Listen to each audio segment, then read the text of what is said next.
វាវាយជាប់ចុងកញ្ចក់បន្តិចនេះជាប់តិចមែនតើមកប្រកងវាយ2អានេះវាយធ្នាក់គេលេងក្រោយចេះបាទសូមអនុញ្ញាតគោរពជំរាបសួរដល់ពូបងហើយបងប្អូនទាំងអស់គ្នាដែលនិយមតាមដានខ្ញុំបាទអ្នកស្រឡាញ់អ្នកបាទនឹងវិលត្រឡប់មកជួបគ្នាសារជាថ្មីម្ដងទៀតហើយថ្ងៃនេះយើងមកមើលអំពីការដេញតាក់បាទដេញចាប់លក់ធ្នាក់គេមួយបាទគេរួចនេះវីដេអូដែលខ្ញុំតាក់នៅខេត្តតាកែវបងប្អូនខេត្តតាកែវក្រោយផ្ទះគេបាទដាក់នៅដើមថ្នោតមួយហ្នឹងវាបោះពួយវាល្ងាវវាកាំងទីហ្មងវាឈ្នះគេហ្មងនៅតំបន់ហ្នឹងបងប្អូនចឹងហើយខ្ញុំក៏សម្រេចចិត្តថាលើកនៅដើមថ្នោតនេះតែម្ដងចឹងមុននៃវីដេអូថតនេះគឺវាយបានកូនមួយរួចហើយវាយកូនហើយក៏ខ្ញុំសម្រេចចិត្តថាលើកប្រកងនឹងដែរចឹងឥឡូវយើងចាំតាមដានទាំងអស់គ្នាបងប្អូនថាតើព្រៃវាមកមិនអីមិនហ្នឹងហើយឥឡូវយើងទស្សនាទាំងអស់គ្នាហើយយើងស្ដាប់សំឡេងស៊ីនទាំងអស់គ្នាបងប្អូនហ្នឹងហើយអរគុណ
Thôi bởi thôi anh chăm dù hơi anh nâng ạ chăm anh đánh dù hơi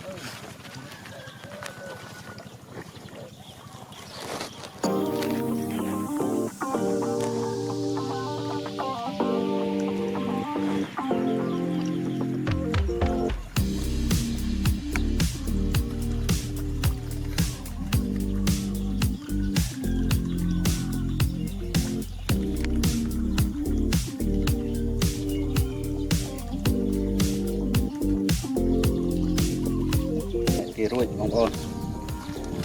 để mà đây thấy việc quay chọp trong cái chọ mình tịnh này chọp tịnh tên mà bọc con quay pi anh ấy quay thế này kia lên cào chè kì ô thầm rò mà đại chất quay này